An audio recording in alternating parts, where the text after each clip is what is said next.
Hi, and welcome to the show. Rate and review at kevinmd.com/rate. Subscribe at kevinmd.com/podcast. Today in the show, we have Robin Stern. She's a psychoanalyst, and she's the author of the book, The Gaslight Effect Recovery Guide, Your Personal Journey Toward Healing from Emotional Abuse. Robin, welcome to the show. Thank you so much, Kevin. I really appreciate it and really appreciate your elevating this topic and bringing it to your listeners. Well, thank you so much for coming on the show, and we'll talk about your book in a little bit. But first off, just Great. briefly share your story and journey to where you are today. Thank you. So there are many ways that I can start, but as an analyst, I know if I start somewhere, I'll get to where I want to go. So here's where I'd like to start today. I grew up in a pretty picture-perfect suburb outside of New York City, and we looked a lot like the Mad Men, Mad Men, the TV show, where things on the outside were quite perfect. And in fact, my town, Garden City, was a prototype for the suburbs on Long Island and was written up as a prototype for suburbs everywhere. The lawns were manicured, the homes were lovely, not too large, but lovely and ample, and people went to work and women stayed home. I grew up in the 50s and 60s outside of New York, as I said. And what I noticed as a child was that as perfect as things were on the outside, they might not be so perfect on the inside. And by that, I mean the inside of the picture. So what was going on behind closed doors, just in my neighborhood, were a number of what we thought of at the time were scandals. People having affairs, people cheating, people going on business trips and then suddenly not coming home for a very long time, a lot of arguing, a lot of conflict behind closed doors. And in my own house, my parents were very loving and very supportive of me and of each other, but they didn't fight very well. And when they were at each other, rather than it being a learning experience where they could bump up and see their own boundaries and each other's and then heal in a productive way or repair in a productive way, there was contempt and dismissive behavior. And I saw that as a kid. And I thought, I don't want to do that. I don't want to be that. I don't want to be in that kind of relationships. And I decided I wanted to be a divorce lawyer. So I went to school, I went to college and studied pre-law and psychology. And of course, the minute I started studying psychology, I thought, wait a minute, this is what I wanted.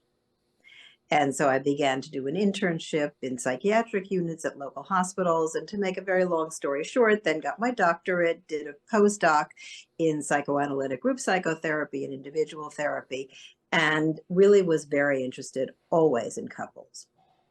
And along the way of my training and my work with people, I had the privilege of being part of a group of women who founded an organization that was dedicated to women, for women, and by women. And we were helping women get the skills they needed to make their dreams come true while they were in their 20s and 30s. So my practice then naturally evolved to be mostly women and many couples. And of course, I did treat men along the way, but I'm very interested in what makes a relationship healthy, fulfilling, sustaining, and compassionate. And I saw a lot of the opposite of that, which is what led me ultimately to write The Gaslight Effect.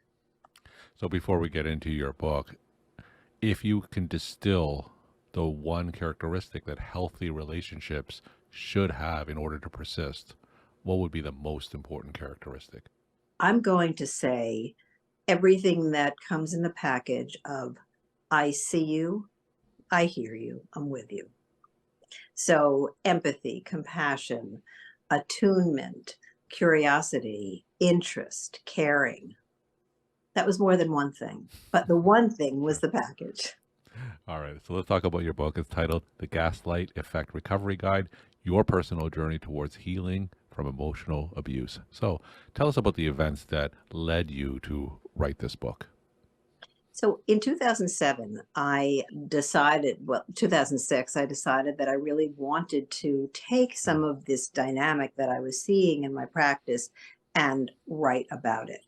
And the impetus for that was that not only was I seeing that dynamic where you maybe confront someone or you share your feelings or you ask a question and the other person, rather than answering or taking responsibility or listening carefully, pivots and turns the conversation on you, blaming you, undermining you, undercutting you.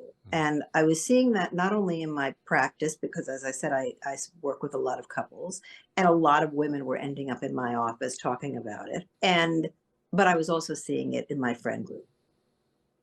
And I had an experience with it myself, where at the time my ex-husband talked a lot about how my relationship with time, my caring about his being on time, was a problem when he was late, rather than what I would, for example, say to him, you were late for dinner and that hurt my feelings, or I felt disrespected, or I really wish you'd be on time. He would turn that conversation around to make me, in the interest of making me think that there was something wrong with my approach to time that I had learned incorrectly from my parents. And I was writing about this at the time. Mm-hmm. I was writing about gaslighting, and that the gaslighter is seeking to sow seeds of doubt in the gaslightee's mind. And at the same time, I was experiencing that kind of gradual, well, maybe he's right. And so I thought, I need to write about this. And then I was in a park with a Naomi Wolf, who at the time I was working with in this Women's Institute. And we saw a young child go from being joyful and playful to second guessing his own behavior, because his father was telling him there was something wrong with him, and something wrong with his approach to playing, or something wrong with what he was doing. And so between that moment and the preponderance of the number of times that I was hearing it in my own life, feeling it while I was writing about it and seeing it, I thought, this is important to write about. And also, I love the movie. The movie called Gaslight in 1944 with Ingrid Bergman and Charles Boyer, where in that case, a diabolical guy tries to drive his wife crazy to steal her jewels. And he does so by undermining her. So give us your definition of gaslighting, and how does it differ from other forms of emotional manipulation?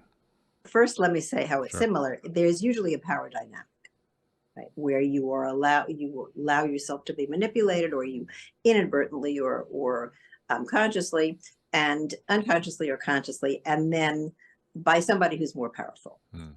So in this case, the distinguishing factor really is that the gaslighter seeks to destabilize you, sow seeds of doubt in the way you think about yourself, the way you see the world, who you are. So the pivot is, no, let's turn the conversation into what's wrong with you, what's wrong with your character, what's wrong with the way you see things, what's wrong with your behavior.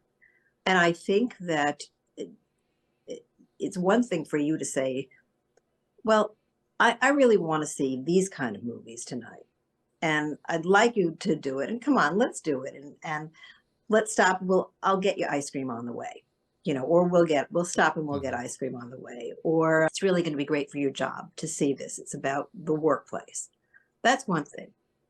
It's another thing to have a disagreement about the movie you want to see, for me to say to you, you never know how to choose a movie. There's something wrong with the way you evaluate media. You can't be counted on in that way. All right. Nobody respects your opinion. So that piece where I go for undermining you, for causing you to perhaps walk away saying, maybe she's right. Maybe I don't know as much about this as I thought. That's gaslighting. So tell me the detrimental effects that gaslighting has on relationships. Thank you for that question, because ultimately it can be soul destroying, which is why I'm so happy to be here talking about it and able to reach your listeners, Kevin.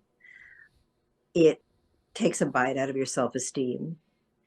It puts you in a position where you begin not to trust what you're Hmm. seeing in the world, what you're feeling for yourself. I remember when I was interviewing people, women who were leading and running shelters for battered women when I was writing my book in 2007. And each one of them said to me or told me that gaslighting was way more destructive than the effects of the black and blue marks that women had. Because what happens when somebody has black and blue marks, or somebody reports that people are, that their boyfriend is cursing at them or screaming at them, there's a clarity to, he did it. Mm. But when you are suffering tattered self-esteem, a cloudy decision-making focus or lack of focus and cloudy decision-making, women in particular turn their fingers to themselves and they say, there's something wrong with me. Mm. So, how can one tell they're being gaslit? And if they do recognize that, what will be the next steps? How much more time do we have? So there is a list actually in my book. Would you like me to read it Sure. to our listeners? Okay. So here are some points to help you know whether you are being gaslighted. You're constantly second guessing yourself. Hmm. You often feel confused or crazy at work or at home. You're always apologizing to your mother, to your father, to your partner, to your boss. You frequently wonder if you're good enough. You can't understand why, with so many apparently good things in your life, you just aren't happy. You buy clothes for yourself or other personal purchases with your partner in mind, thinking about what they would like instead of what makes you feel good. You frequently make excuses for your partner's behavior to friends or family. You find yourself withholding information from your friends or family so you don't have to explain and make excuses. You know there's something wrong, but you can't quite express what it is, even to yourself. You start lying to avoid the put downs and reality twists. You have trouble making simple decisions. You think twice before bringing up seemingly innocent topics of conversation that could be triggers for your gaslighter. Before your partner comes home, you run through a checklist to anticipate anything you might have done wrong that day. You have this sense that you used to be a very different person, more confident, more fun-loving, and more relaxed. You feel as though you can't do anything right. Your kids try to protect you from your partner. You find yourself furious with people you've always gotten along with. You feel hopeless and joyless.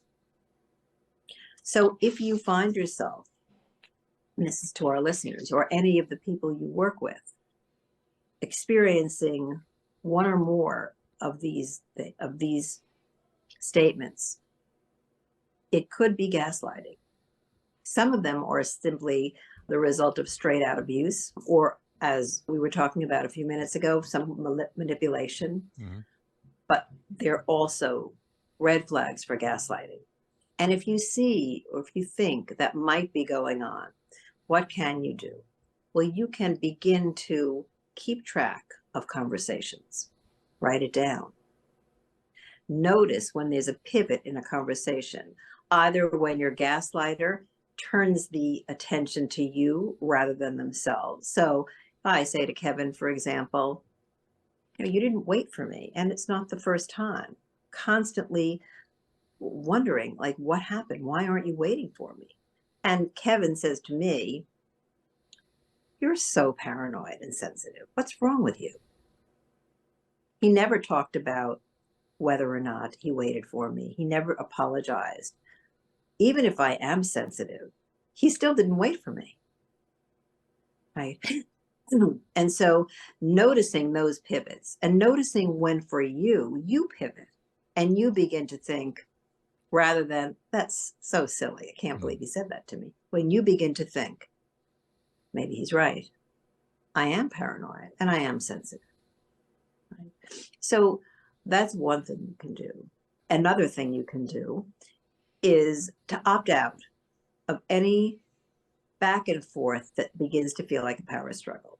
You know when you're having conversation and you are making progress and you're beginning to know more about the person you're talking to, and you're feeling seen and heard by them.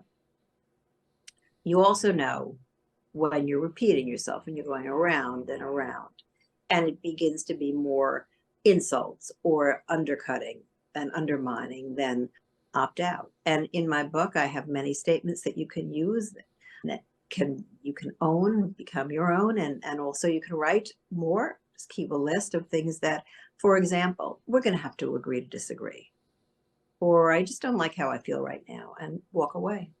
I'm going to get a cup of tea. I just can't continue this conversation. Maybe you're right, but I don't think so, and I'm not going to have a conversation with you.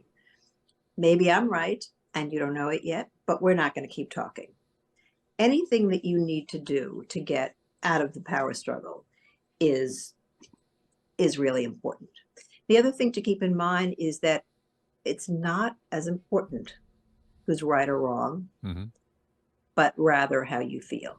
The other piece that I think is very important to work on for yourself and to really explore is what's keeping you hooked to your gaslighter in that moment. Not in general. It may be that he's the love of your life in your mind, he's your soulmate, that you feel embarrassed to get out, that you're feeling shame about who you are in that moment, so you feel attached. But I'm thinking more about people attachment to, I want you to change your mind about me. Kevin, I want you to see me as that good, loving girlfriend I know I am. And I can't leave the relationship, even if I think you might be gaslighting me, until I can convince you that I am who I want you to see me as. And that piece that you may have to leave before, or take some distance before you can convince your gaslighter of what you want him to think the way you want him to think of you, is very hard. So in addition to, and probably more important than anything that I've just said, is you need to be willing to leave. You may not have to. You may ultimately be able to work it out. You may have a gaslighter who says to you, my God, I'm doing that. That is not okay. And please remind me, and you can work on it together. You may have someone who says, I don't know, like, can we talk about this? I don't think I'm doing that. But again, an opportunity to explore. You may not be able to walk away, and for a variety of reasons, or you feel you can't, and so you can limit your gaslighting. But if you know that if it doesn't stop, you can take a step away, take a step out, it will give you more power.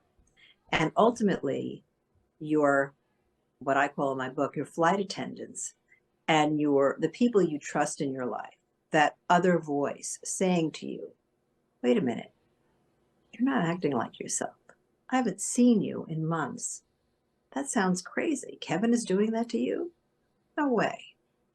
Though your friends, your trusted advisors, your flight attendants, your physical feelings, your dreams, rely on those to tell you what you need to do.